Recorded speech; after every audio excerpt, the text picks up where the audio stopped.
exactly the same fucking personality. They're hard to tell the difference of.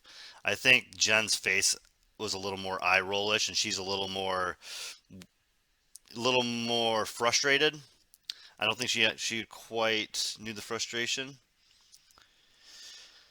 All right, she's an easy target. I mean, this seat is an easy target. It's an easy thing to attack.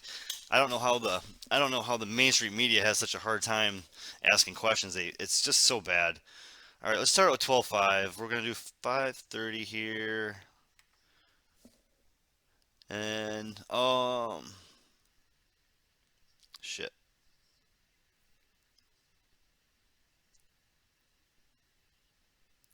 Yeah, couple more seconds. All right, so we got a couple seconds here that we're gonna watch, and then we're gonna watch the whole end of this. The end kind of unraveled on her. The oil price cap. Obviously, Russia has said that they're not going to abide by it, even if that means cutting production.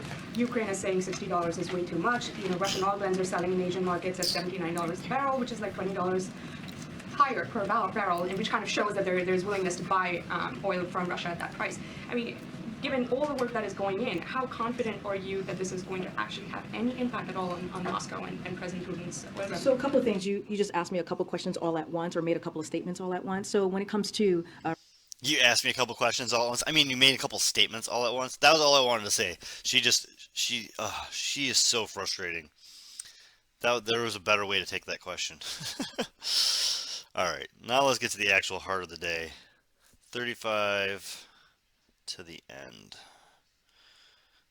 35. Let's just start 35.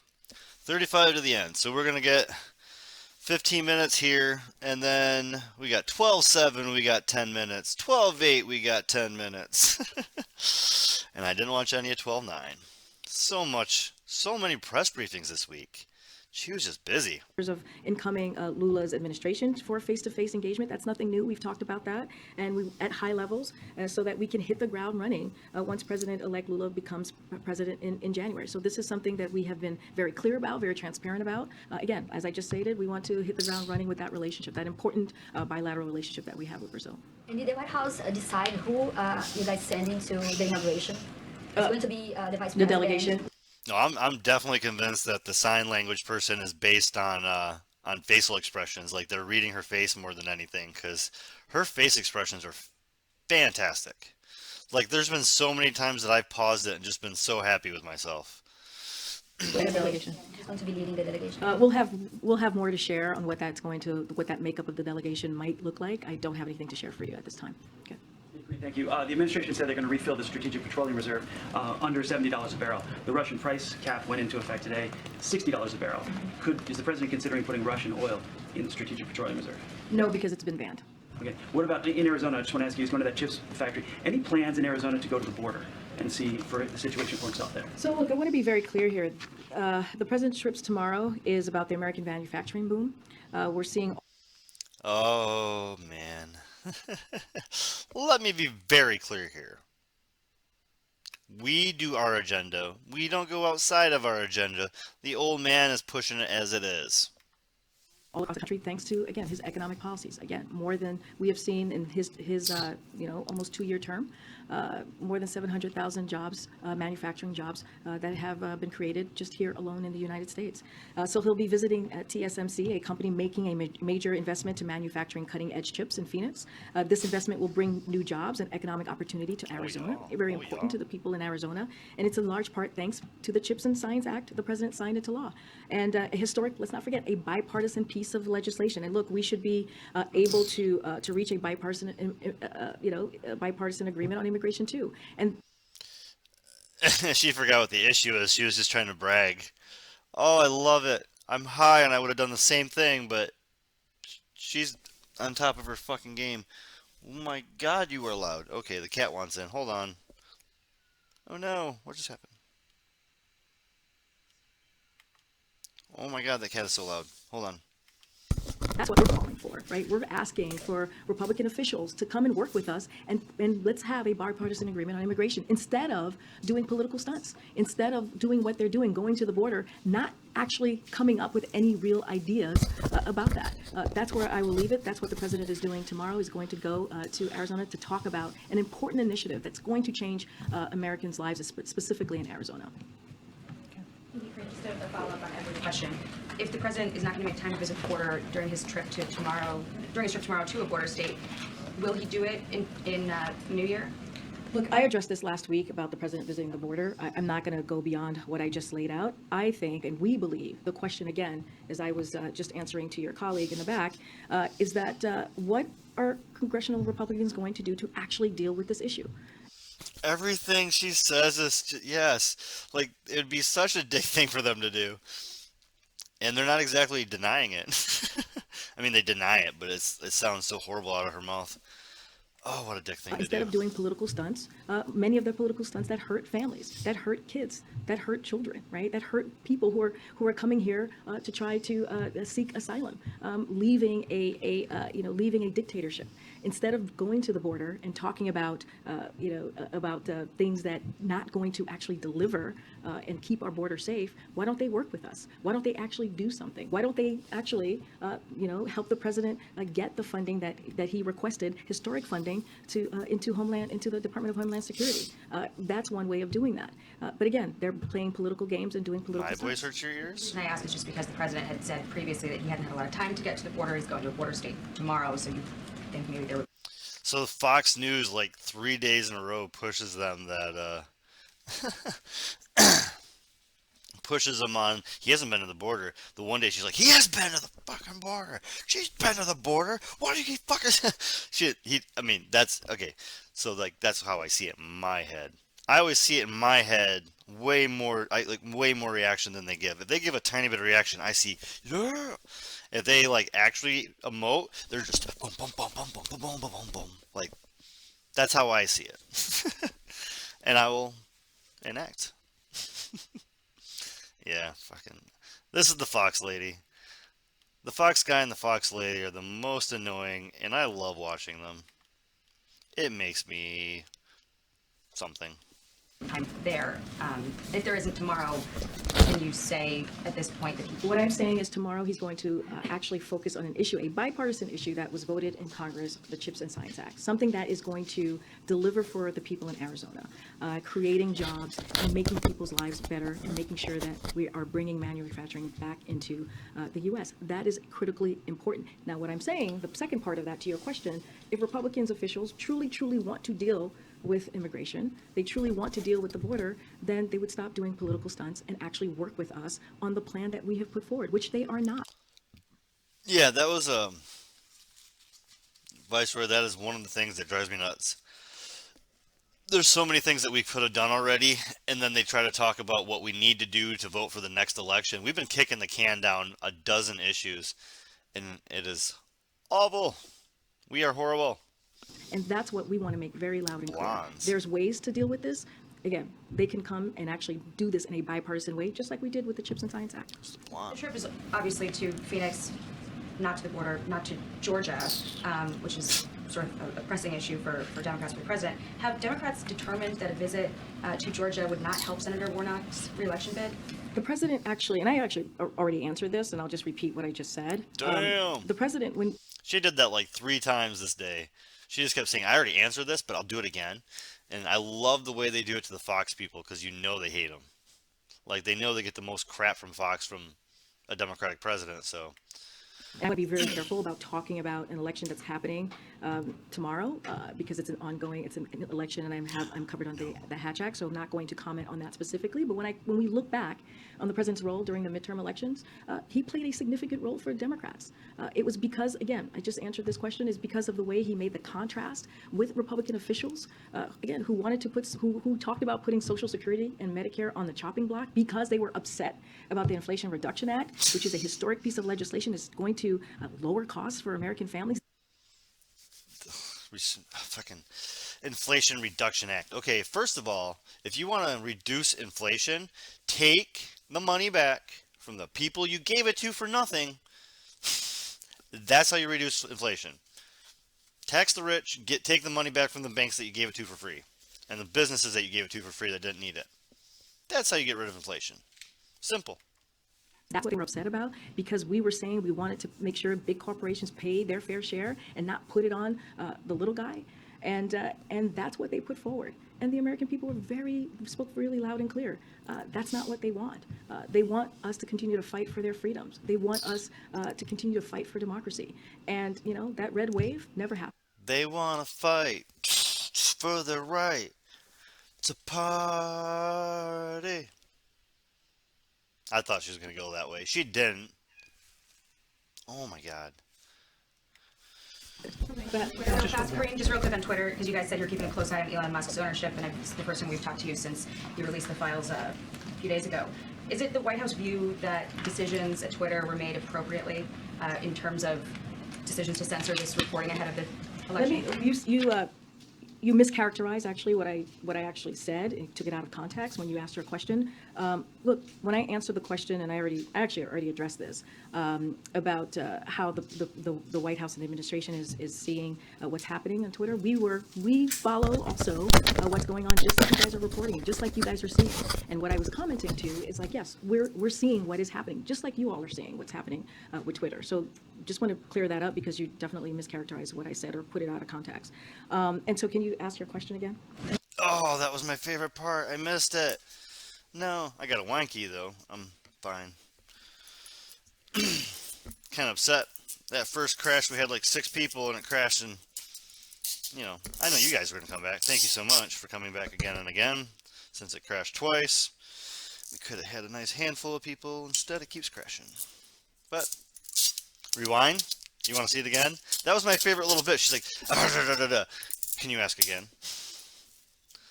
Oh my God. Like, she's so snarky that she forgot the question. That's so fantastic. You were so snarky, you forgot the question she asked. To censor this reporting ahead of the election? All right. The corporations pay their fair share and not put it on the little guy. And that's what they put forward. And the American people spoke really loud and clear. That's not what they want. They want us to continue to fight for their freedoms. They want us to continue to fight for democracy. And, that red wave never happened. Go ahead. Just real quick on Twitter, because you guys said you're keeping a close eye on Elon Musk's ownership, and it's the first time we've talked to you since you released the files a few days ago. Is it the White House view that decisions at Twitter were made appropriately in terms of decisions to censor this reporting ahead of the election? Oh, that was the censorship of Twitter. Oh, she actually brings up Matt Taibbi, who is like anti-Fox all the way, but they cherry-pick reporting. Fox News cherry-picking reporting from the far left.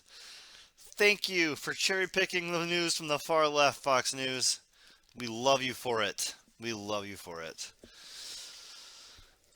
You mischaracterized actually what I actually said and took it out of context when you asked your question. Look, when I answered the question, and I already addressed this about how the White House and the administration is seeing what's happening on Twitter. We follow also what's going on, just like you guys are reporting and just like you guys are seeing. And what I was commenting to is like, yes, we're seeing what is happening, just like you all are seeing what's happening with Twitter. So just want to clear that up, because you definitely mischaracterized what I said or put it out of context.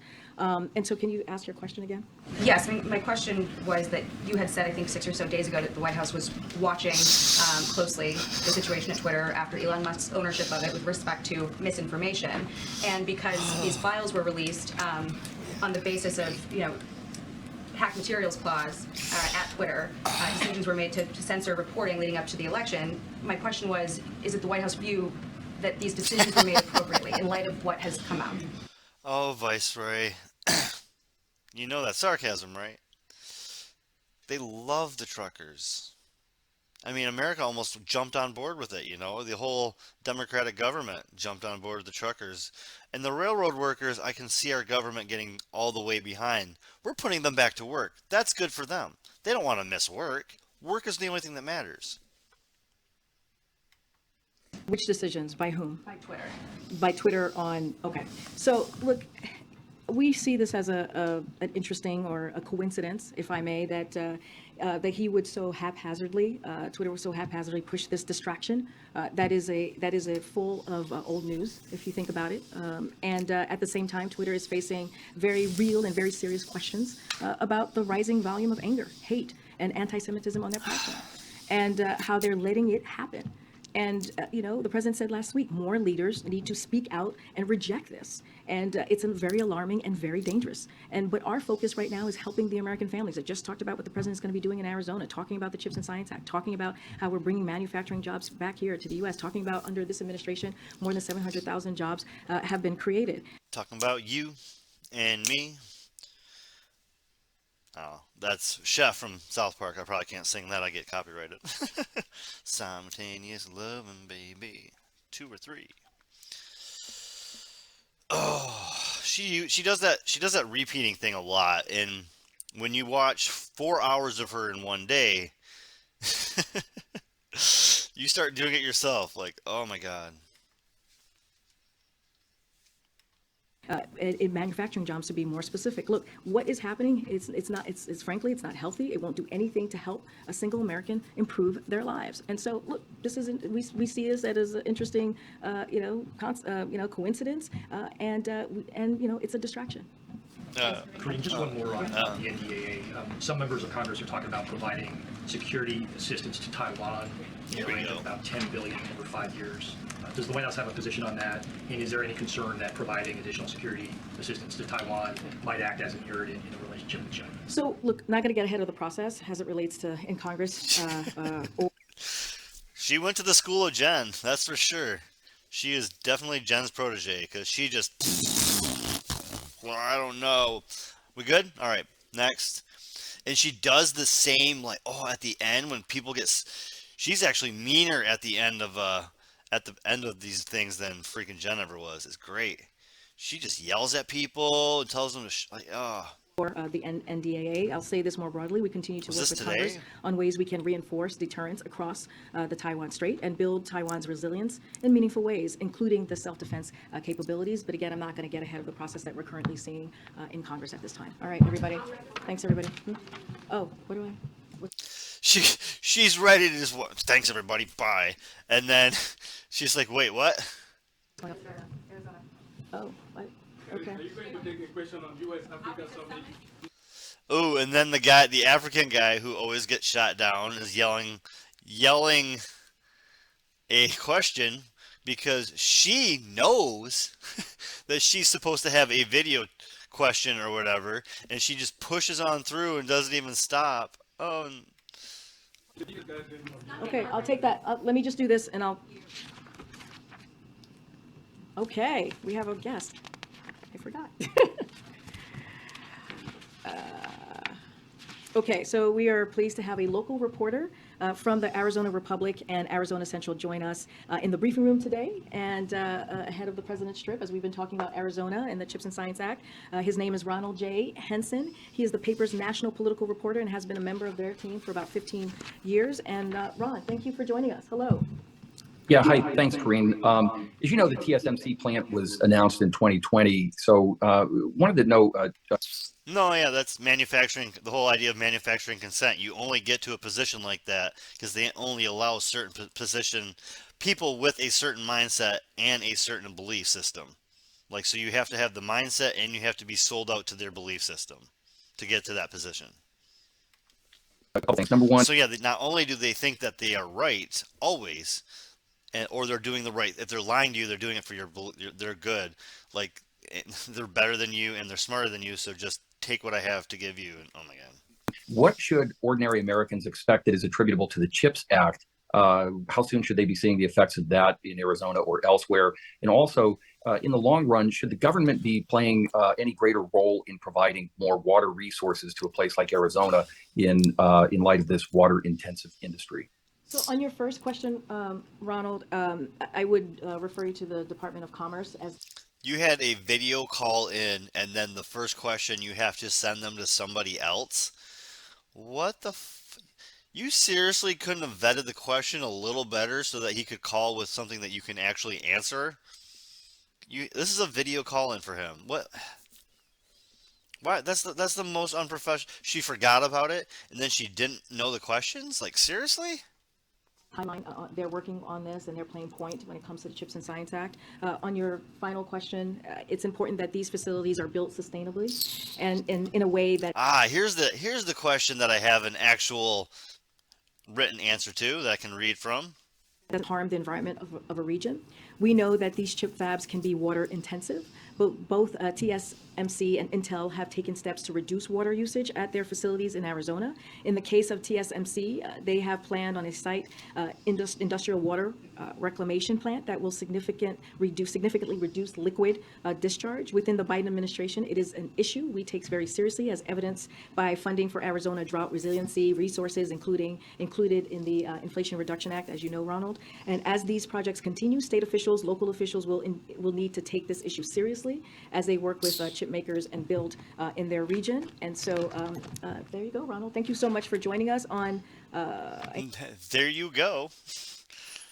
For your setup question that we knew about, we had the answer for written down. You were only brought on to ask that one question, and for some reason you asked another question and you got directed to another department on a live stream, national TV. They stream these on C-SPAN. Like, You know, there was a question on the summit. We will have more. We will have more to share in the next PBS. couple of days. PBS? They stream these on PBS. Yes, the U.S. summit is incredibly important. We have invited 49 African heads of state to Washington, D.C. for a 3-day summit to highlight how the U.S. and African nations are strengthening our partnerships to advance shared priorities. The summit reflects the U.S. strategy towards sub-Saharan Africa, which emphasizes the critical importance of the region to meet this era's defining challenges. Again, we will have more to share on the upcoming days. I gotta go, guys. Thank you so much. So the guy in the back had asked if he had a question about the African conference, not a description of what the fuck it was, and then for her to run out of the room. So good job. Way to really handle that well. Way to really handle that well. Always fantastic. Hey, look it's her again. Fantastic. What do you know? I'm so happy. So 12/7/22 press briefings by Press Secretary Corinne Jean-Pierre. I don't care if that's how you pronounce it. I really don't like her. I do not like press secretaries. I like making fun of them or getting mad at them. What was today about? I can't even remember. But I know we're going to do 10 minutes in the middle and 4 minutes towards the end. Have done in the past, and it should be bipartisan, and we have enough time to get that done. All right.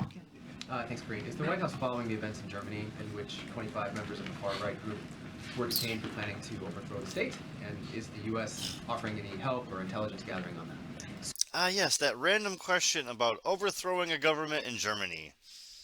Do we have any opinions? Did anybody have any clue that this happened? I had never heard of such a thing. This was the only time I've heard of it, was a possible right-wing coup in Germany from a bald guy in the front row. So probably a plant. I've never seen him in the front row before. So probably a plant. So we applaud the German government and its law enforcement and special forces for their diligence. Look at that. She's reading the answer.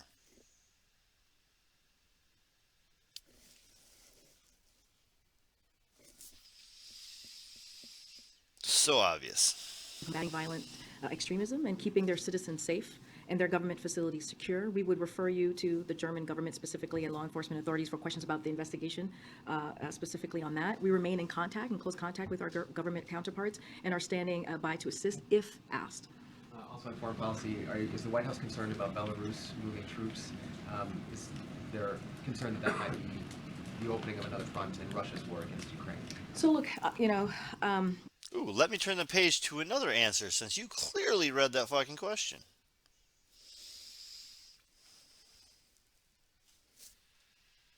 Okay. I mean, and that the fact that she wrote the fucking question for him and she had the written answer means that, like, I never heard of this shit from anybody, but I mean, my sources are generally independent news people. You all know who I pretty much listen to, right? I mean, what the fuck's she talking about? we have been very clear about what Russia is doing, right? We've been very clear that it is important to stand with the Ukrainian people. It is important for us to help the Ukrainian people fight for their democracy, fight for their freedom. And that's what we have done. That's what the president has done along with our partners and allies and bringing NATO together in a historic way. And so that's what we're going to continue to do. And we're going to be very clear and loud about that and say that we applaud what the Ukrainian people are doing. And when it comes to what we're seeing from Russia, they are the ones who are attacking another country. They are the ones who are stepping on their. Oh, here we go into hypocrisy mode, guys. I'm pretty sure this is why I picked this moment. Hypocrisy mode. They're the ones who are attacking another country. Are we attacking anybody right now? Any hands? We're going to all say yes, right? We all know that we are constantly bombing. I think we're at like 7 nations right now that we're currently bombing. 3 African. On their freedoms, on their democracy, and we have to continue to call that out, and we have to continue to make sure that we're providing the assistance to Ukrainian people to continue to fight. So we've been very clear on that. We've been very clear on. Oh no! Shit! No! Shit! Fuck! Shit! Fuck! God damn stupid thing! All right, stop doing shit. They do. You're jumping the gun. They do, Viceroy. They do. Fuck! Where'd I go? They are. Okay. They actually do.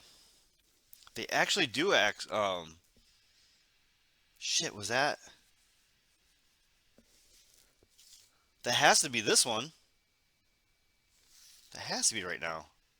The ones who are attacking another country. They are the ones who are stepping on their freedoms, on their democracy, and we have to continue to call that out, and we have to continue to make sure that we're providing the assistance to Ukrainian people to continue to fight. So we've been very clear on that. We've been very clear on it's important that folks stand on the right side of history on this when it comes to fighting for democracy, and I'll leave it there. But on Belarus specifically? So don't have anything specifically on that. I have not seen.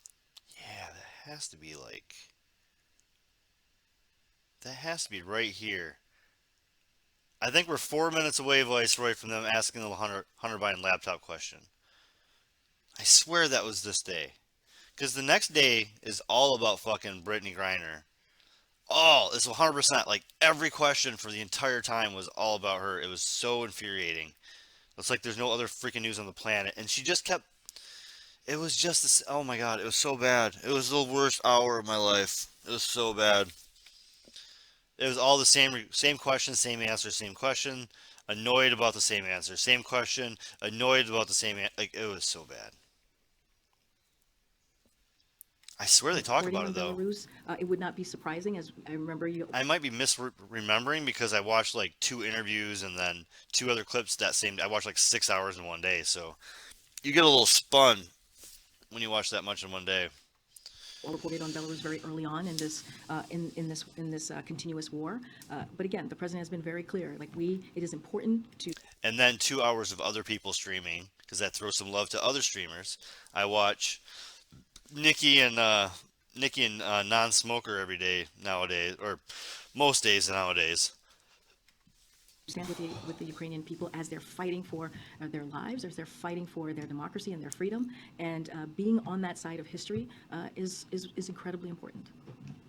Thanks, Corinne. I want to follow up on the vigil that the president's going to attend tonight. In the wake of the mass shootings in Colorado and Virginia, the president said he wanted to revive his push for the assault weapons ban. Where does that stand? Is he going to push for that, Melinda? So, look, just to speak a little bit to why the president continues to talk about this, and I spoke about it just a moments ago. He believes that it is incredibly important. Oh yeah, we're gonna have a great conversation about that pretty soon. We're like 10 minutes away. As president, for him to continue to speak to this, for him to continue to put this at the forefront, the importance of getting the assault weapons ban.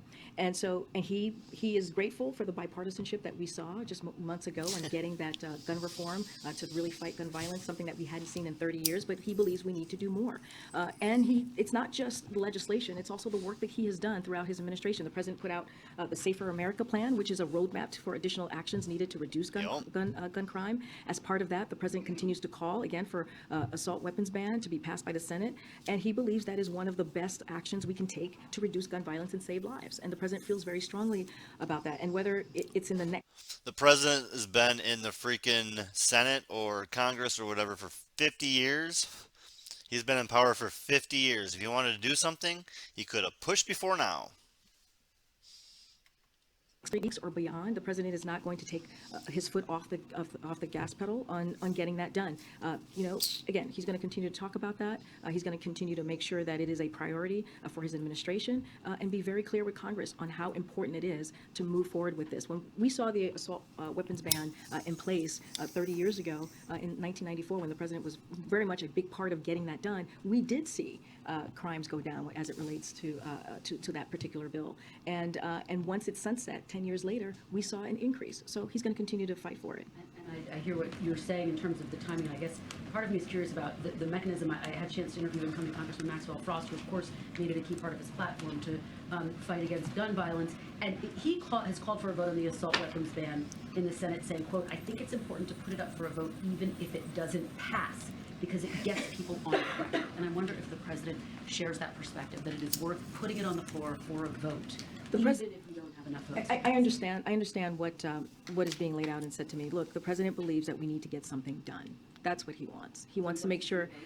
Look, he wants to see the Senate get it done. He wants to see obviously a vote in the Senate.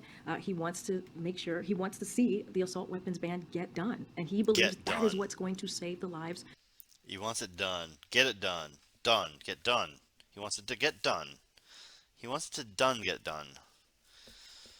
Of families and communities across the country. And I just want to ask you about the anti-Semitism forum. The second gentleman said today there is an epidemic of hate facing our country. Let me be clear, words matter. People are no longer saying quiet parts out loud. They are screaming them. Obviously very powerful words. I'm wondering what, if any, actions the White House, the president, thinks can and should be taken to deal with this issue.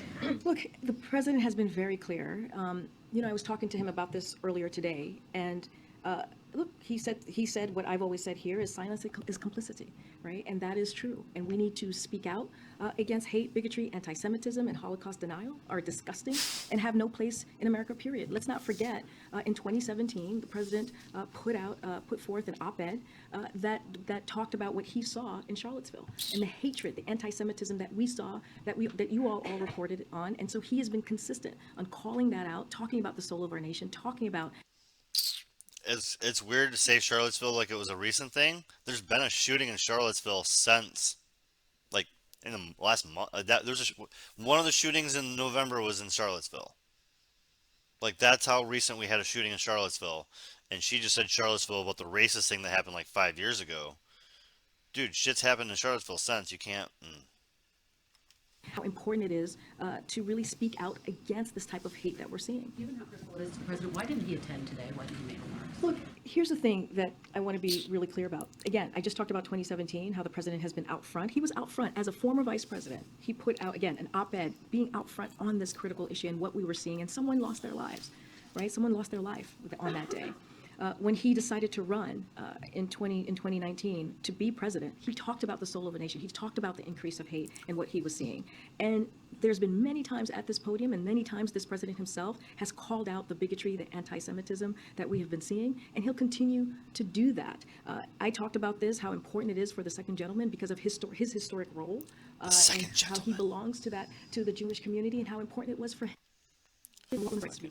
They throw we got somebody in our own administration. We're going to throw that card out there to make sure that you guys know we have somebody that we can talk about in every class, that we can make it pretend like we actually care about that group because we know somebody in that group.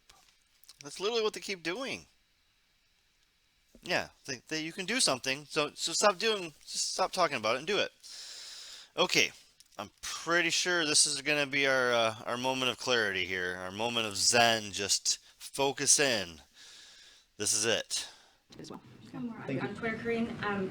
The Twitter files have released that the company typically required an official or law enforcement finding that materials were hacked in order to exercise their company policy to restrict certain stories or reporting.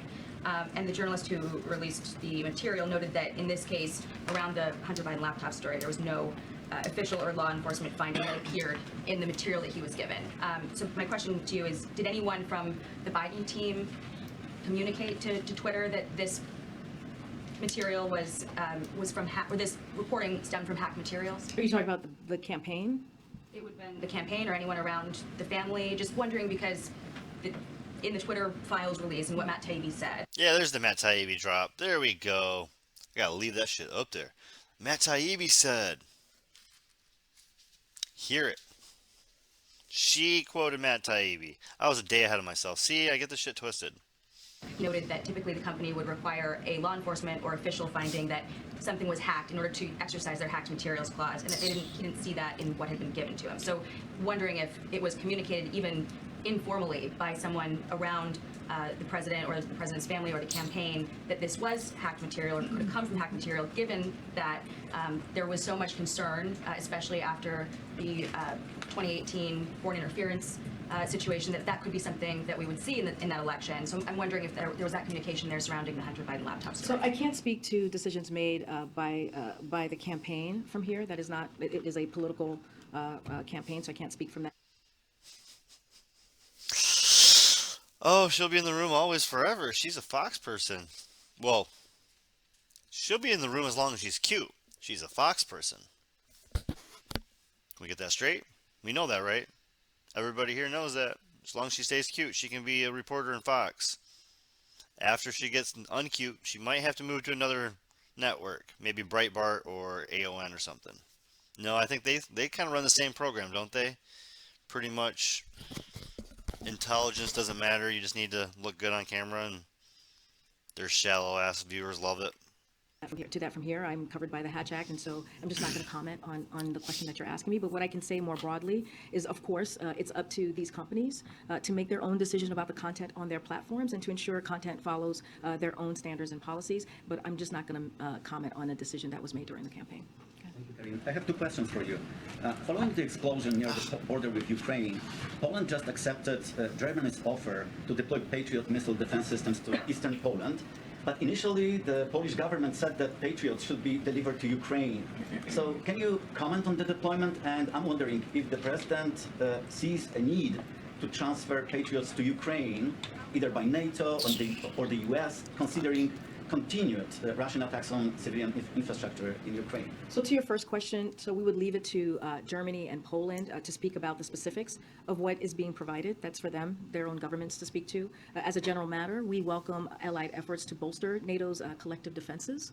And to your last question about NATO and how this could be provided, look, we're in close contact with Ukrainians about their security assistance needs, as you've heard us speak to many times from this podium, and have been working to provide Ukraine with air defense systems to help them protect their... Yeah, very blatant, like, so Poland doesn't want to be your fucking middleman. Can you just give the fucking Is it too blatant just to keep giving weapons to Ukraine? I mean, have you given too much to Ukraine?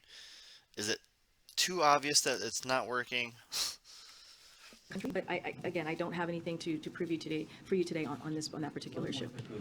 Hungarian Prime Minister Viktor Orban said recently that Hungary will ratify Sweden's and Finland's membership in NATO early next year.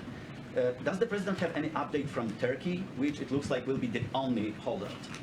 So, look, I would refer you to the Turkish government to speak about their own position. Certainly not something that we're going to do from here. But what I can say is that we have been a strong supporter of Finland and Sweden's applications for NATO membership and worked with the Senate to move quickly to ratify their applications. And so we have welcomed... They're going to move quickly to ratify those applications. This war's not going away. She just admitted this war is not going away, guys. War is not going away. We're going to move quickly to add those other countries into NATO. Fuck-a-doo-doo-doo. Fuck. The rapid ratifications by our allies, and we urge all remaining allies to complete their own ratification process as quickly as possible. Thanks, Green. Are you guys confirming reporting from Bloomberg today that the president will travel to Mexico? Yeah, that's all boring. Son of a bitch. What am I missing today? Ooh, 12/8. Press briefing by Secretary Karine Jean-Pierre. Yeah, I'm going to say it different every time. Doesn't really matter, right? So we're going to watch the first 5 minutes and the last 4 of this day. Pretty sure this is the Brittany Griner day, and it's 100% the same question over and over again. Just repetitively, over and over and over and over, and then over and over. It's a really annoying day. So the first 5 and the last 4. Good afternoon, everybody. President Biden keeps his promise. Doesn't it look like she wears the same thing every day?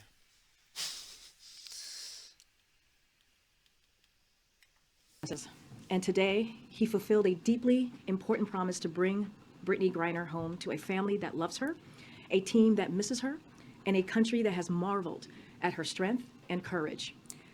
Brittany's safe return home is the product of months and months of painstaking negotiations that were the culmination of extraordinary efforts across the U.S. government.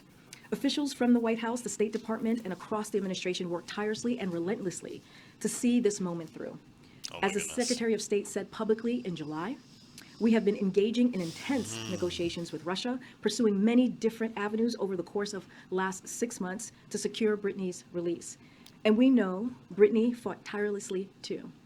Throughout her ordeal, we saw Brittany, a 2-time Olympic gold medalist for Team USA, demonstrate strength, courage, and dignity. As the president said this morning, she represents the best of America. She got caught with weed in another country, a country that we are literally at a Cold War with.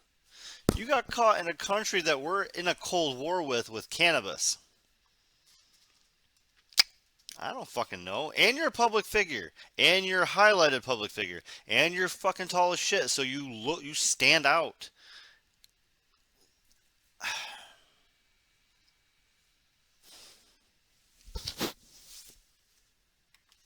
To speak to Sherelle Griner a couple of hours ago, who is looking forward to seeing Brittany as soon as she returns home later today.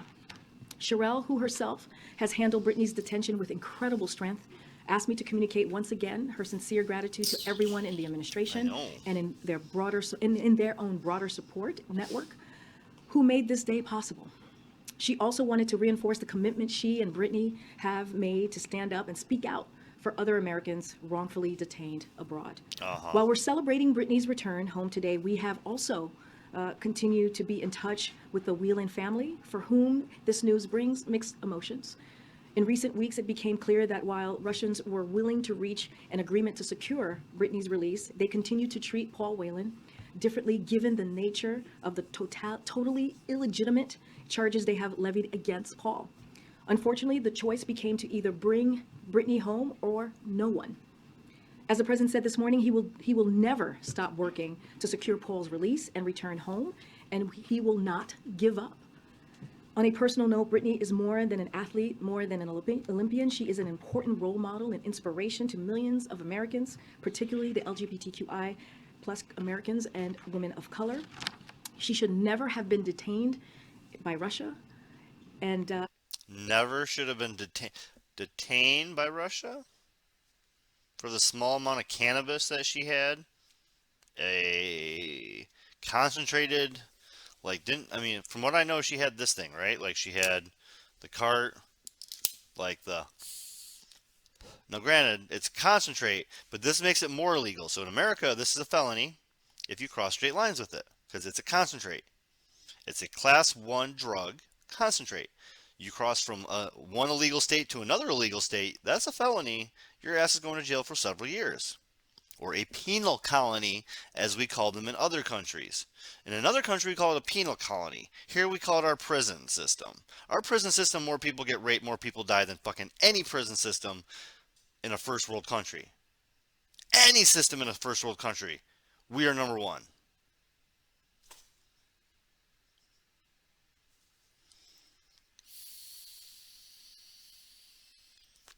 Hold her accountable. I completely agree with you. Hold her ass accountable. Fucking ridiculous. They're making it sound like she did nothing. She had this in another country where it's illegal. It's illegal to cross into country to country like this. Don't bring pot with you when you go somewhere. Pretty fucking basic. I am deeply proud of the work that the president has done, this administration has done to get her home. With that, Stoney? So a couple questions on Brittany Griner. In his post-election day press conference, the president said, quote, "My hope is that now that the election is over, that Mr. Putin will be able to discuss with us and be more willing to talk more seriously about a prisoner exchange." So can you discuss how precisely the how the talks changed after the midterms? Did Russia seem more, did their posture change? Were they kind of cognizant that the campaign season was over? If you could bear with me for a second, I'm going to give you all a timeline that will answer probably many of your questions about what happens and when things change. So as you all know, over the Okay, we're going to get the timeline. And then after the timeline, there is like 50 minutes of people asking questions, and she just keeps getting mad about you guys fucking, I just told you, I just told you, I just told you. And we're not going to do that whole thing. So we're going to do the last 4 minutes, or I think she kind of unloads, but... past year, we've been pursuing many different avenues, as I just stated at the top, to secure Brittany's release. And I mentioned what the secretary said in July.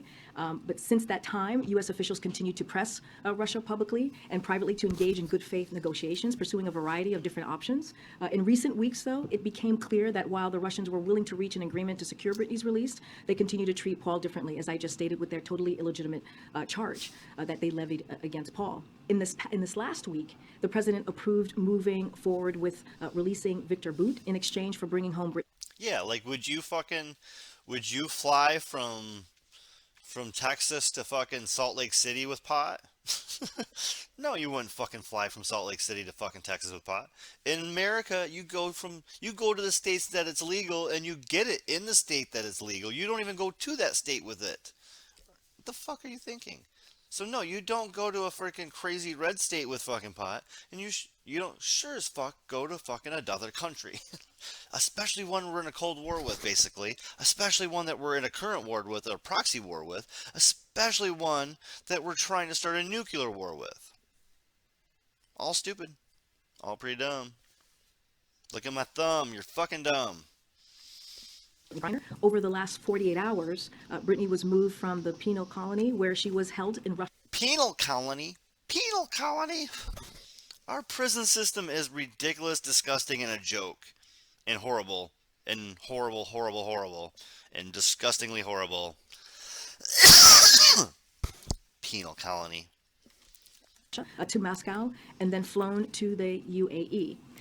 Bout conditional grant of clemency was not completed until today, when U.S. officials in the UAE verified Brittany was there too and ready to return to the U.S. Yesterday, U.S. officials met with Paul Whelan's family to inform them of the news, and I expect, as the president said earlier today, this president will speak with them later or when they are ready to have that conversation, understanding, and the president said this as well, how difficult of a moment this is for the Whelan family. And this morning, just to clear up some of the questions that you all have had, Sherelle had been invited to the White House for a meeting with the National Security Advisor, Jake Sullivan. When she arrived, she was welcomed into the Oval Office by President Biden, who personally delivered the news that Brittany would be returning home today. The president was joined in the Oval Office by Vice President Harris, National Security. Blah, blah, the question blah, is, the question has been... blah. God, the propaganda with her. So deep with her. The propaganda runs deep with this one. The force is strong. Jesus, woman. That was just run on after run on of garbage sentences that doesn't actually produce anything towards what actually matters in the conversation. Place to us is, do we have security concerns, right? And what we have said is that the president did not make this decision lightly. Just want to make that very clear. But he believed this was the right thing to do to secure Brittany's release. And we are always going to... Here we are, still 45 minutes in, still talking about Brittany. And was this the right person to release? Can we get the other guy? Should we give up such a bad person? Is this the right time? Is this a good thing? Is it a bad thing? Should we do better? Were we weak? Were we strong? 45 minutes.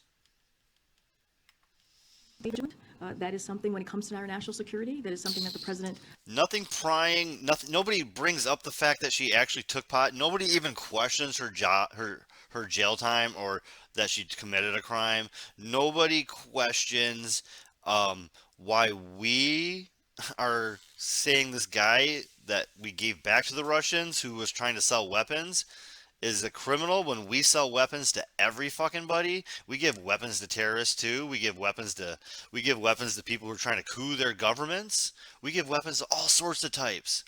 And yet this person's it's the hypocrisy runs deep in this administration. Right to the heart. And then to the top again. His administration will do, and we will swiftly act to protect it, to protect our national security. And that is true yesterday, that is true today, and that will be true after Mr. Bout's release. So that is a commitment that the president has made. So you still have security concerns? I'm not going to, I'm not the intelligence committee here, so I'm not going to get into any intelligence about that particular individual. What I could tell you is our commitment and how this was not a decision that the president made lightly. And then on a different topic, amidst protests in China against the CCP, and after Apple changed its AirDrop feature for Chinese iPhone users, why was Tim Cook seated at the head table during the last state dinner here at the White House? I don't have any specifics on who was invited, why they were invited. Don't have that to share with you. As you know, Tim Cook was also in Phoenix, Arizona, when the president was talking about the CHIPS and Science Act, made a very important announcement. Remember, the president's priority here has been and continues to be, as he is pushing his economic priorities, is to make sure that we're creating manufacturing jobs right here in the U.S. And we have seen more than 700,000 manufacturing jobs created under this president. And it is important. It is going to change the lives of Americans across the country. And we've heard from everyday people in Arizona talking about how the announcement that the president made is going to do that, how the CHIPS and Science Act is changing the lives of Americans. I'm not going to speak to every specific individual invites that was made last week. Not going to talk about the actual question. We're going to talk about the program that had a tiny bit to do with the question. More about the corruption about that one person. Thank you. As the year comes to an end, how do you see the relationship between U.S. and India in this year, 2022? Say that again. As this year He wants to know about how your relationship with India is. Jesus, woman. How do you see the relationship with the two countries? She does the worst with accents of anybody that I've seen on the stage. Like, so bad with accents. It's kind of brutal. Like, she always asks anybody foreign to repeat themselves. Like, every single foreign person has to repeat themselves. Isn't she an immigrant? US in 2020. So we see the U.S. relationship with India is strong. That's what we believe. We see it as a strong relationship. President Biden and all levels of U.S. government are in touch with our Indian partners or their counterparts. We are grateful for their leadership at the last G20 and look forward to working closely with India as their new chair of the G20. So we also look forward to continue working with India on a range of important regional and global issues as well. But you don't have a U.S. ambassador to India for more than about 2 years now. They still don't have an ambassador to India. Like, a quarter of the planet's population lives in India and China, and we don't have an ambassador to India right now? What the fuck? It's a pretty big country. 2 years? 2 years. What's the status on that? When can you have an ambassador there? So look, as Secretary Blinken spoke to this very recently, and we have a crucial and nobody listens to Blinken. That's not a thing. As I just stated, a consequential relationship with India. We continue to seek the confirmation of Mayor Garcetti. We want to see that happen quickly. Who, as you know, was voted out of committee with strong bipartisan support to serve as ambassador to India. Shit. And so we will continue we don't have any updates on timing, but we'll continue to push that forward. Okay, final one. President has quite often spoken about people-to-people relationship between India and U.S. And right now, the visa wait time period for people in India and the U.S. Embassy and Consulate is more than 1,000 days. I think this is historic in nature. Is the president aware about it? What's this administration doing to address this? So I can say that the Biden administration is aware of the issues. While we have made great strides, as you know, because you cover this very closely, in recovering from the pandemic-related closures and staffing challenges, we are still working to respond to the significant demand of these visa services. That is something that we will continue to do. We are successfully lowering visa interview wait times. That's around the world, and we've doubled our hiring of U.S. foreign service personnel to do this important work. What up, what up?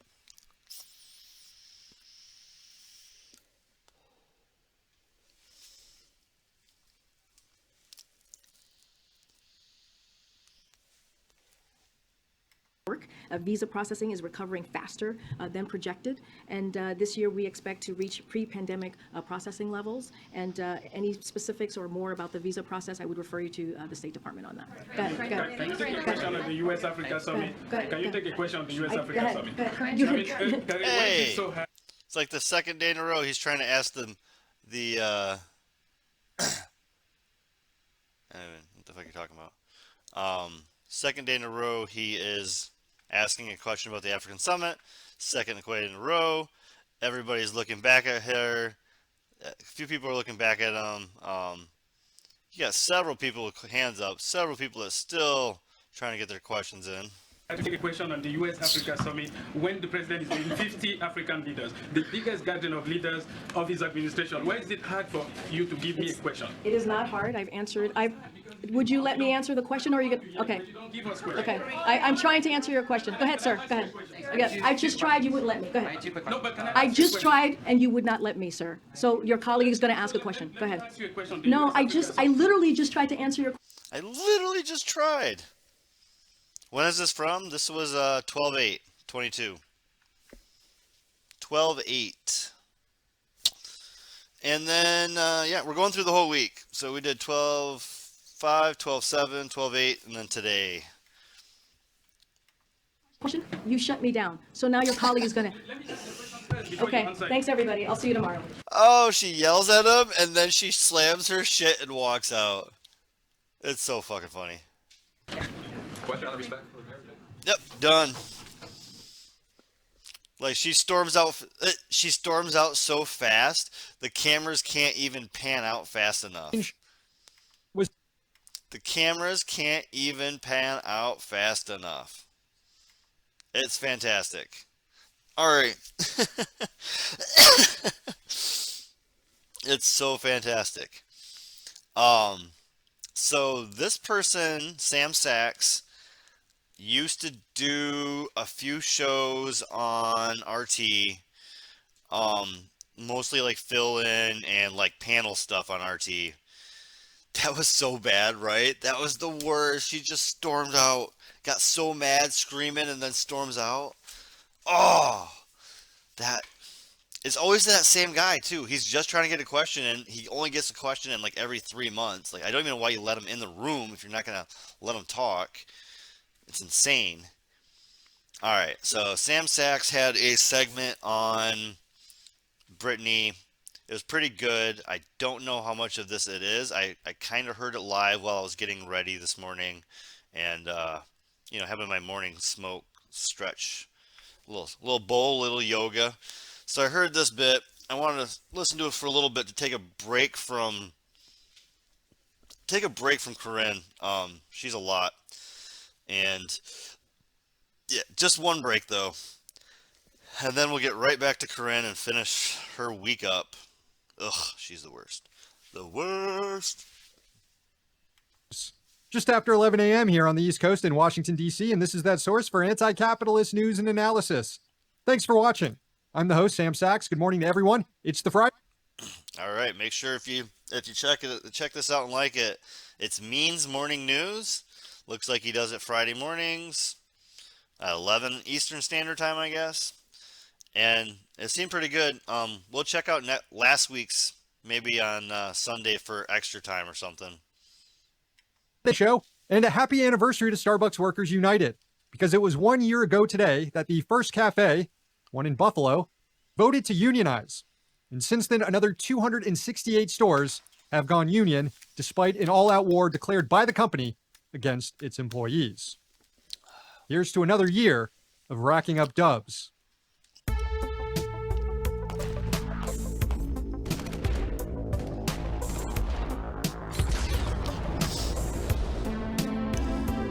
Conservatives are freaking out about the prisoner swap deal that saw WNBA star Brittany Griner return home from a Russian penal colony in exchange for arms dealer Victor Bout, who's been in a prison in Yep, this is exactly what I want to check out. This is great. This would be very Illinois decent. for the last 10 years. Now, the anger from the right comes in two forms. One, people are mad that the exchange was too woke. Yeah, they're saying that because Brittany Griner is black and because their brains are poisoned. But they argue that a separate American who's been held in Russia for 4 years, Paul Whelan, should have been released instead, but Biden's woke agenda dictated that Griner gets preferential treatment or something. In reality, Griner was arrested for allegedly having traces of marijuana. Whelan was arrested for allegedly being a spy. So the Russians' asking price for his release is much, much higher. That's why she's coming home and he's not yet. But the second criticism is somehow even more absurd, that the swap has made the world less safe because Victor Bout is free, that Biden made a bad deal by releasing the so-called merchant of death. Representative Marjorie Taylor Greene said Biden should be impeached over the deal and asked, quote, how many people will Victor Bout now kill because Biden set him free? Probably none. I don't know. He's an arms dealer, just like, I don't know, Remington or a million others. Name a company. Come on. Bout was a Russian businessman who specialized in selling weapons, or as he would describe it, logistics. He did supply arms to conflict zones around the world, and some pretty nasty people, including the Pentagon. He was also paid millions by defense contractors to use his fleet of cargo planes to ship reconstruction materials to Iraq and Afghanistan after the U.S. invasion. But at some point, U.S. authorities figured he was no longer useful and began pursuing criminal charges against him. Bout was eventually arrested in Thailand and extradited to the United States and accused of providing assistance to terrorist groups and conspiring to kill Americans. He was convicted and sentenced. Arrested in Thailand, exported to America. Boeing, yep, Boeing's a good one. Boeing does lots of weapon sales, and their freaking shit ends up everywhere. 25 years in prison.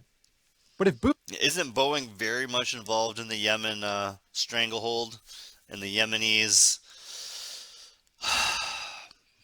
massacre? I mean, what do you call that at this point? The Yemen has been just destroyed.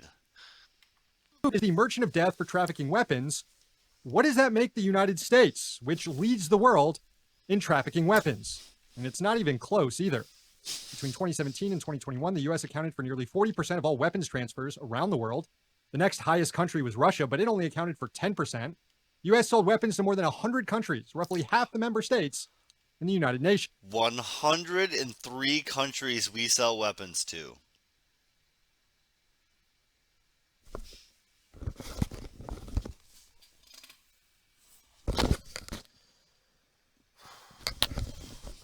What the fuck?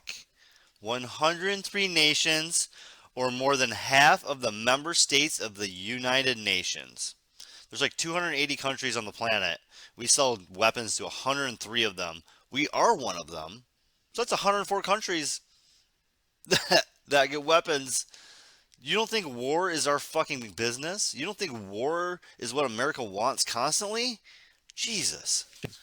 And yet American lawmakers are melting down over the release of one guy who trafficked a fraction of the weapons. Now, that's not to say that Bout is a good guy or that he's harmless, but come on, people. He's a businessman. Yeah, I mean, we got to fill those prisons, right? That's a big business. We got to get those prisons filled. So if we got to arrest Assange and bring him here, he's not American. He was not here when he did his news. Not an American citizen. Like, why are we arresting people? Why are we arresting these people for shit? Because we are a crumbling empire, grasping at trying to keep it together. A transformer or something. It's particularly ironic that this collective freakout is happening the same week that Congress passes the National Defense Authorization Act, which increases Pentagon spending so that even more weapons can be shipped overseas. On Thursday, the House advanced the NDAA. It authorized billions of dollars in new arms transfers to Taiwan and Ukraine, and provisions that would have put more restrictions on future U.S. We're going to give weapons to Taiwan. Taiwan, 98% of the countries on the planet recognize Taiwan as part of China. But we're going to give weapons to Taiwan because we're not trying to start a war with China.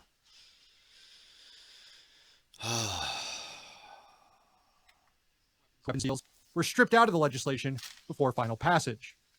In the end, 350 House lawmakers, Republicans and Democrats, supported the bill, many of whom complained earlier in the day about the release of Victor Bout. So shall we start calling them merchants of death too? All right, seizing the means. Cool. Morning news. Seizing the means. Anyway, that was Sam Sachs. I like Sam Sachs. He was really good on RT back in the day, and I did not know of this. This was another streamer. Again, I check out other streamers for several hours a day. This was shit, I'm not gonna remember right now. I don't know. It's one of the people I follow. You guys can check it out if you ever interested in what I watch when I'm not streaming. Just come check out my channel, and on the bottom you can see the people who I follow. You can literally, I think if one of them are live, you can click on them and watch them instead of me, and I'll probably be watching that person at the same time. You can see me in their chat and say hi. Several of them are definitely worth a follow, but dun dun dun. This one is unwatched, and to ensure pandemic preparedness, it quite. I mean, by popular demand, we should definitely see if the Fox person's right there. I did not watch this one because this aired while I was at work, and I work while I'm at work. It's a crazy thing. Bartending does not exactly allow for video editing or podcast listening or any of that kind of stuff. I don't see any Fox people, so let's just go ahead and check out the last half of this. I did not watch today's. We can react together. I usually, like I said, I already have an idea what they did and what I want to watch, so we are randomly jumping in. It's quite wonky, as you know. Wonky. And so again, I would refer you to. Hold on, she just said it's wonky. We jumped in at it's wonky. I love it. IH. Again, it's very in-depth, and that's the place that I would refer you to get more specifics. Just a very brief follow-up before turning to Twitter. Dr. Fauci's agency recently resumed funding for the EcoHealth Alliance. Is there any concern about that, given its past risky research in Wuhan? And if you're not able to speak to that, I was wondering if you could perhaps invite Dr. Fauci back here to take some more questions. I would refer you to NIH. They would provide you with the information directly. So I'll just leave it there. On Twitter, Elon Musk this week fired the former FBI General Counsel Jim Baker, who was serving as a top Twitter lawyer. Oh, that's why I picked right here. I picked because this guy looks like freaking like a second clone of Zuckerberg. Like they spit out another one and go, okay, now we already got a rich one, so you're gonna be the White House press kiss ass. The hive needs that. They're the collective hive. They all think together. So look at this zombie face. It's so. I think she's looking to try to see if he has a soul. That he may have been involved with countermanding his attempts at transparency. And I was wondering if anyone in the Biden administration was in touch with Baker, either regarding moderation decisions that critics call political censorship or regarding his transparency efforts recently. So it's up to private companies to make these types of decisions. We were not involved. I can say that. We were not involved. And as I've said several times this week already. I can say that. We weren't involved. Oh, man, that's... her passing the buck is definitely my least favorite part. I really just wish they had to force her to answer stuff, because it's no fun when you just push the buck, lady. We've had this conversation many times in this briefing room. Just the past couple of days. Of course, it's up to these companies to make their own decisions about the content on their platform and to ensure content flows there on standards and on their own standards and policies. Don't have anything more to share. Not involved in speaking with Baker about this transparency effort by Musk. Is that what you're saying? That the Biden administration wasn't involved? We were just not involved. Just answering your question. We were not involved. Okay. I could probably cross this question to some degree, but the official commutation order for Victor Boot was signed by the president on December 2nd, which was 5 days before everything actually transpired. Why 5 days? Did that mean that the deal was done then, or you did it in preparation for a deal? How does that actually work? So, as I've stated before, well, you just stated it, that about the clemency. Look, we knew about a week or two ago that there was going to be a deal for Brittany Griner, and that was what the Russians had presented to us. And they wanted the deal, right? To secure her return was Mr. Boot for Brittany Griner, and so that was the deal that was presented to us, and that's how we moved forward, because we wanted to make sure we brought one American home. It was either no American or one American, and so that process. God. She said that again. She said that like 20 times yesterday. The day before. Yeah, it was yesterday. Or 2 days now, but Thursday. She said it over and over and over again. I didn't want to hear it anymore. And you said it again today. Man, those talking points must be like, she must like wake up saying, one American, no American. One American, no American. What, huh? One American, no American. Just mumbling it to herself. It was about a week or two ago. I can't go into details, specifics on the 5 days or when things were signed. I don't have that information to provide for you at this time. But we learned that about a week or two ago. Preparatory, nothing was final until Brittany Griner was in the custody of I kind of laid out kind of the process yesterday, or how that all worked. Don't have that in front of me to share with you at this time. But what I can say is the past week or two, we learned from the Russians that they were willing to release Brittany Griner from Mr. Boot. And we tried throughout the past several months, as you know, the past 6 months since we heard from Secretary Blinken back in July, saying that we were in intensive conversation to get Brittany home, to get Paul Whelan home. In every conversation over the last several months, we worked very hard to get the both of them home. That was always a priority. This question's still happening the next day. 24 hours later.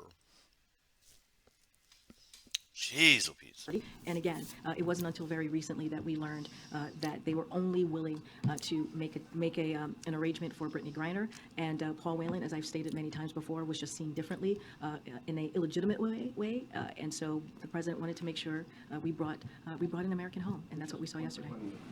In terms of legislatively, I know you guys are very much in the lame duck zone right now, but has the last week either changed or spurred the planning for the next Congress legislatively, how you guys approach the next Congress, and was that shifted at all by what happened this morning?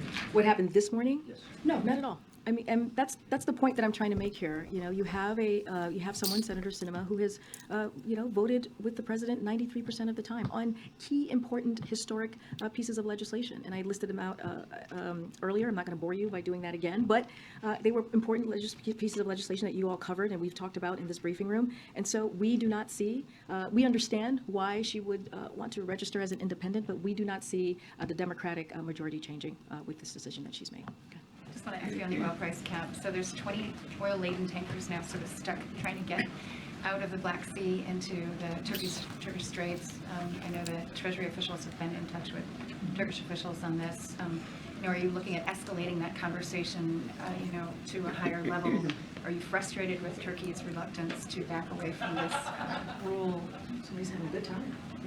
Okay, so as you said, we've been in touch with Turkey about how the price cap only applies to Russian oil, and explain that the cap doesn't necessitate additional checks on ships passing through Turkish waters. Our understanding is that virtually all of the delayed tankers are not carrying oil from Russia and are not affected by the cap. So Turkey has made clear they share our interest in a well-supplied market and allowing seaborne oil to transit the Turkish Straits. They have made clear their goal is to resolve this issue as quickly as possible. And so again, we've been in touch with Turkey, and this is how we're moving forward. It doesn't seem to be resolved at all. I mean, there's 28 tankers now, and now on top of it, you've got the Turkish officials saying they don't see any reason. She's pushing back. She's saying, hey, nothing's happening. She's pushing back. We better not let her back in ever again. Well, in our conversation, they want to resolve this issue, and we are again having those conversations with Turkey, and we feel like we are going to get into a place where this will get resolved. Okay, and then let me follow up on oil production. The Russians have said they could cut oil production to sort of avoid, having to sell below the cap. Are you in any way sort of considering that this oil price cap was not a success or will not be a success because of these various responses? Look, we're not surprised by Putin's reaction and response and what Russia is saying. Look, the price will lock in a discount on Russian oil, especially in light of the $100 per barrel they earned just a few months ago, and it can be adjusted over time to prevent Russia from further profiteering from its war. And we see this from its war. They're the only ones profiting from it. Make sure you know that. They're the only ones profiting from it. It's their war. They're profiting. as an opportunity. This is an unprecedented action, demonstrates the unity of the United States and our allies and partners. So again, I'm not going to be, when it comes to, slowing, limiting their flow, we're not in the business of responding to a hypothetical as well, but wanted to lay out how we see this process moving forward. And we don't know what will happen. But as we have said, we are focused on limiting Putin's ability to profit from rising prices to fund his illegal war, while promoting stable global energy markets. This is not about Russian oil of the market. This is about the cap at this level maintains clear incentives for Russia to continue exporting, and we believe that it should. We believe they should be exporting their oil. Oh my goodness, but they gotta have a cap. They can't get too much money for their oil, because then they'll just go to their war. The war they're making money on. We're not making any money on this war. We're gouging money. Just giving money away to the weapons contractors. A domestic question. So Michael Frost was denied, an apartment or an application because of really bad credit. I know that you've looked at housing inequities and problems facing people of color in terms of getting housing and just fairness in the housing market. This practice of requiring credit applications and then fees that carry a fee seems to be something that's happening all over the country. Is there anything that the White House or that the Biden administration can do to curb what seems to be a predatory practice in some cases, where people are basically, in order to even get a chance getting an apartment in this very tight and difficult housing market, they have to pay money up front? So what the president and the administration understands that Americans are struggling with a high cost of housing. That is something that we have seen throughout these past several years. And that's why the president released his housing supply action plan that we have talked about. And it's to ease that burden of housing cost over time by using a mix of administrative and legislative actions to boost. So you finally have an answer for it, but it took you a while. Does she actually have an answer, though? Does she actually have an answer? Supply of quality housing in every community. Just last month, the White House hosted a range of tenants and tenant advocates for listening sessions along with federal. Ooh, you're having listening sessions. Ooh, that sounds super, super intense, and we're definitely going to get something super quick to take care of the housing crisis that we currently have. The huge problems that we're having, explosions. And just, yeah. Okay. Agencies, and we'll have more more conversations like these, and we'll add, we'll add the topics that you're just laying out. But again, that's why the president took initiative with his plan. I've talked about the different specifics of the plan and how it's going to help folks who feel that burden, because we also understand housing costs, again, is one of the things that has a big effect on people's lives and livelihoods. So this is a priority for this administration. Thanks, Green. I wanted to ask an earlier Russia question another way. So when Putin says that nothing is off the table with... I want to ask an earlier Russia question, but another way. At least she admits it. And I don't want to hear another Russia question another way. That doesn't sound fun. As an endorsement? I mean, he says this about many congressional members when he visits a state. I've been on many trips with him. You've been on trips with him where he says that. He thanks them for the passport to their state, and he actually talks about the work that he's done with that congressperson or senator in Washington, D.C. That is very, very common. You can look at almost every speech that he's made while he's visited the state, and he talks about and lists how these congressional members and senators, House members, he's worked with them to deliver, whether it's the bipartisan infrastructure legislation, whether it's the American Rescue Plan. So if it doesn't do that significantly, all right, let's try a last couple questions here. I do not. Let's see how it ended today, huh?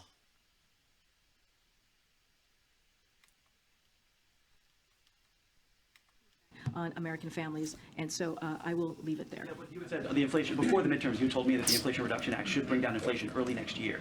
So if it doesn't do that significantly, is that seen as then? Well, first of all, that's a bunch of hypotheticals that you're asking me. What I laid out was something that economists said by looking at the Inflation Reduction Act, by examining it and understanding what it's going to do for the American people. You're bringing up a hypothetical. What I said was, again, what was the analysis that was done by economists, and I just laid out also how we see the Inflation Reduction Act is actually going to help the American people, and that matters. And I have to say, Ed, and just going back to the past several months as well, look, the Inflation Reduction Act was a piece of legislation that was signed by the president that was only passed by Democrats. And what you saw from Republican officials over the past several months is how they wanted to get rid of it because they were upset about Social Security. They wanted to put Medicare on the chopping block, and they have no plan to lowering costs. So what you're seeing from this administration, what you're seeing from this president, what you're seeing from Democrats in D.C., in Congress, is that they are taking action to lower costs for the American people, and that matters, and that's what we're going to continue to do. Madam Hunt, yes. An end-of-the-year housekeeping question following up on what I think Karen was asking about. The House has already voted on the NDAA. The Senate will most likely take it up this week. Should the Senate expect to know what the position of the president is on the bill before they vote on it? We've been very clear when I've been asked about the vaccine mandate. We thought that was a mistake, and it wasn't just from the president. It was also from the Senate and Congress received a letter from Secretary Austin saying how important, he believed how important the vaccine mandate was. What I'm saying is we want to look at, and the president, and not just this president, other presidents have been able to judge the package in its entirety, and so that's what we're looking to do, but we're also going to be very vocal, as we have been, on what happened and occurred with the vaccine mandate in the NDAA. On another end-of-the-year item, obviously there's the spending package, which was discussed earlier. Is there anything else beyond the spending package and the NDAA that is on the list that the president has for things that he would like the House to accomplish before control turns over to Republicans in January? Well, we've actually laid that out a couple of times. We believe that the president believes that we should get the government funded, as I just mentioned, including what we need to respond to the disasters, continue to defend democracy in Ukraine, and fight new COVID variants. We're going to sign the marriage. He's going to sign the Marriage Equality Act, which is something clearly that the president supported. And so, look, we're going to continue to work with Congress and to continue to encourage Congress to get this stuff done. He also believes we should pass the Electoral Reform Act. He believes we should pass the Defense Authorization Bill, right? And that the permitting bill should be also something that we should move forward with. So we kind of listed out some of the things that are important. We hope to finish confirming the judicial nominees the president made earlier this year. So those are just a few of those items that I've listed out before that we are certainly focused on.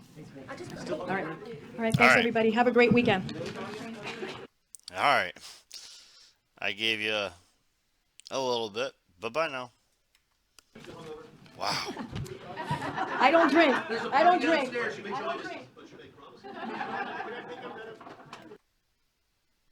Oh, you don't drink? You don't drink? You don't drink? No wonder you're so boring. Oh. This is audio only. We don't get a visual stimulant. It's kind of sad. But it was pretty good. So this is press secretary, but she wasn't the one speaking most of the time. Oh, who was it? Oh, I can't remember the guy's name. I legit can't remember the guy's name, but some solid stuff today. Just a little while. And with that, all right. So I just wanted to ask a little bit about generally a mood question. About going into but you have the likely incoming House Speaker talking about this being such bipartisan bills being corporate welfare. Is this the end? Are you guys essentially on a last hurrah for sort of this kind of bipartisan legislation? Are you on a last hurrah for bipartisan legislation? The only time they do bipartisan legislation right now is when they're fucking us. The only time they do anything bipartisan is when we were absolutely getting raked over the coals. Outside of that, everything is bickering. When it actually would help us, they bicker. And they do votes just so they have it on paper that they voted. It's just a show, but yeah. We certainly don't believe that has to be the case. I think one of the things the president said the day after the election in his post-election press conference was that he's prepared, he's eager to sit down and work with anybody who has good ideas. He's demonstrated his ability to do that, and he's going to continue to do that. It also will mean Republicans demonstrating that they want to work with him. So we're gonna have to see. I guess I'd say two things. One is, if you go back to early in the administration, and you asked most people, would it be possible to actually get multiple historic bipartisan pieces of legislation through this very narrow Congress in strong bipartisan fashion? Could we get infrastructure done after decades of not getting it done? Could you do something on chips and semiconductors? There would have been a lot of skepticism, a lot of pessimism. So, we'll see. We understand the reason for skepticism. We're not in any way naive to how challenging the circumstance will be, but there's lots of places where I think there's a lot. This is absolutely not Corinne, by the way. Just in case you're the no video messes it up. There's not Corinne. A lot of bipartisan appetite to get things done, and so certainly that'll be our rotation will be to try to do so. One of the first tests of that bipartisan relationship will be this government spending bill. Senator Shelby said the two sides still are apart. He suggested there might be a need for some kind of short-term CR. What's the White House view on that? And do you think you can reach some kind of agreement before the December 16th deadline? Yeah, look, I mean, those conversations are ongoing and fluid, and even as over the course of the day today, the president had a productive lunch yesterday with Chairman Leahy and Ranking Member Shelby, building on the conversation he had last week with congressional leadership. And I think his message to them continues to be our message, which is keep working at it, get something done. Everybody agrees that having a stable year-long funding bill is better for our country, it's better for our economy, it's better for our national security. So we just want to, we know that those legislative conversations are happening in very real time, but we're just going to keep encouraging people to try to stay at it and get that done. Sure. I wonder if there's anything in the president's remarks, or if he tries to do anything to assuage people's worries about divided government, with McCarthy saying, Republicans shouldn't work with Democrats and all of that stuff, and if all this stuff comes to a screeching halt. Well, look, I think the president's presence here today with doesn't do anything from across the country and around the world to demonstrate commitment to implement a bill.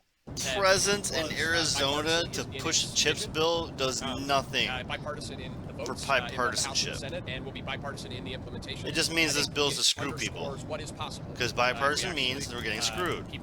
That's all that this means. I remember back, it was one of the first meetings. It doesn't mean that better things to come. In late January of 2021, right after the president came into office, where he had Senator Cornyn, I believe Senator Young was there as well, others, all focused on this idea that semiconductors was a place where we could get things done. And there's been a lot of skepticism over the course of 18 months about whether something could actually get done. A lot of points where people said, this isn't going to happen, the politics are too hard and complicated. And so, I think the part of the president being here is a big part of the president being here is to underscore the importance of implementation, to make sure that we're hitting our marks, to talk directly with CEOs, to be on the ground and understand what their needs are, to be clear about what our approach is going to be. But I think it also, sends a signal about the potential, the opportunity if we actually, if we stay focused on, what the American people want us to stay focused on. Brian, two other priorities, shifting gears. One of them, the outbound investment screening mechanism that you guys were, I think at some point trying to get out before the end of this year. Is that executive order still going to come before the end of the year, or is it slipping into the new year? So I don't have anything for you on the timing. We're still working on it. And then the other one, the president has said that he's going to ask Congress. I love those. I got nothing for you. Why are you asking me? To work with him on a windfall tax for the oil and gas companies, with the House obviously now in Republican control and this likely being blocked. Are there any other avenues that you could address these, excess profits, as the president calls it? Well, it's a great question. I'm glad you gave me the opportunity to answer it, because if you go back what the president said, and I believe it was Monday or Tuesday, early November, I think it's November 1st or November 2nd, what the president said was that the market dynamics we were seeing, where you had high retail prices that Americans were paying at the gas pump, and those retail prices weren't coming down as fast as wholesale prices. In an environment where companies were generating record profits, that was not an acceptable outcome. And that he reiterated what he had been saying for several months. So you could have put a windfall tax on them. Any over the average profits get massively taxed and they don't actually get it. You could have put a windfall tax on that. You could have done that like that, but you did not. You chose not to put anything quickly on the books because you don't fucking actually care. To call on the industry. They only care because they get constantly called out about it. That's the only reason they care, is because they're constantly getting called out about it, so they're making it now an issue.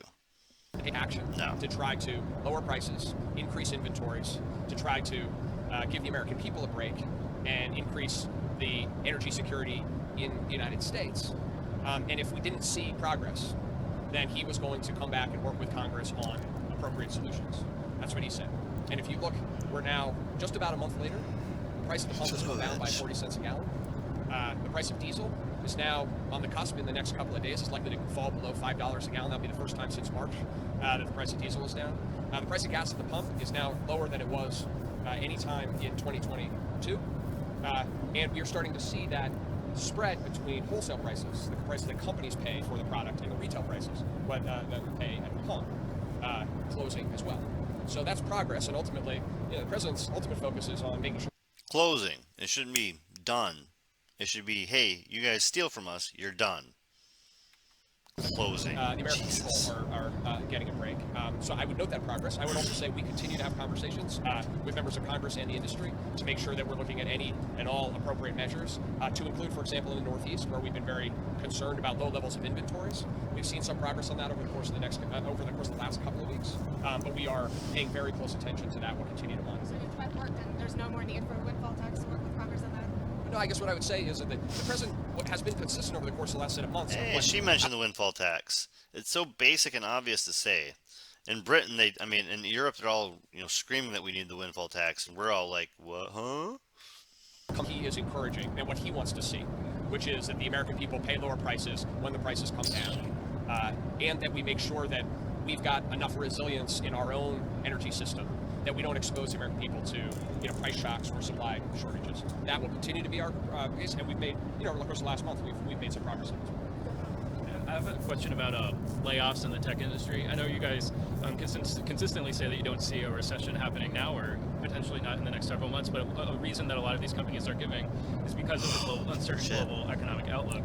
Given how you view the economy, would you encourage these companies to avoid layoffs now and wait to see how things shake out? Or what's your message to workers who are laid off and are wondering about the state of the economy, given what you say, how the economy is doing?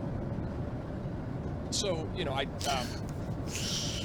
I'd start with, I'd start with Friday's employment report. Oh shit.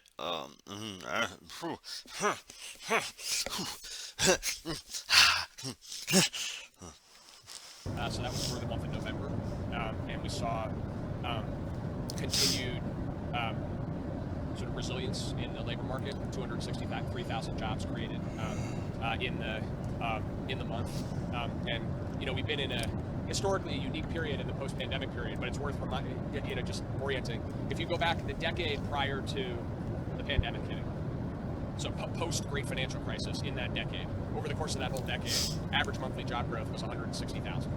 So, now the 260 that we saw in November is down from the 600,000 a month that we were seeing earlier in the year, but that's what we expect and anticipate and want to see in the labor market that is normalizing. So, we saw continued strong job growth. If you look across industries, it continued to be solid across the board. Obviously, individual companies will make their own decisions on that front. Really? Individual companies will make their own decisions on the job front. I don't think anybody fucking asked you if you guys were going to push individuals to hire more people or something. No one's ever asked you that. No one's ever pushed the government. But we continue to have a historically strong labor market that is generating job opportunities for people who are looking for jobs or looking to change jobs and take a new opportunity. With wages rising and unemployment at 3.7%, it is a historically good opportunity for workers in the labor market right now. We're obviously very focused on monitoring where we are and where we think we're going, and there are lots of challenges that we're navigating through economically. But I think that the labor market and the resilience of the labor market overall at a macro level, and that's what we look at the economy overall, continues to show a striking degree of resilience. What does the president want to hear from Tim Cook and the other executives today, and what does he want to tell them? Ugh. Well, I think that you're like, ugh. What he wants to tell them is that the United States, the federal government, is fully committed to doing its part to invest in the country and to lay the foundation for a thriving and growing semiconductor industry. Oh, yes. That's what we want to say. We want to build the semiconductors here. Of course, that's what we want to say. All right, let's take a break from that shit, right? So, it's an audience participation game. Sometimes. So, just want to pause. so I can break this up. Good God, sometimes. Just wanted to pause it. All right. That was the White House. We are done with the White House today. Hooray for being done with the White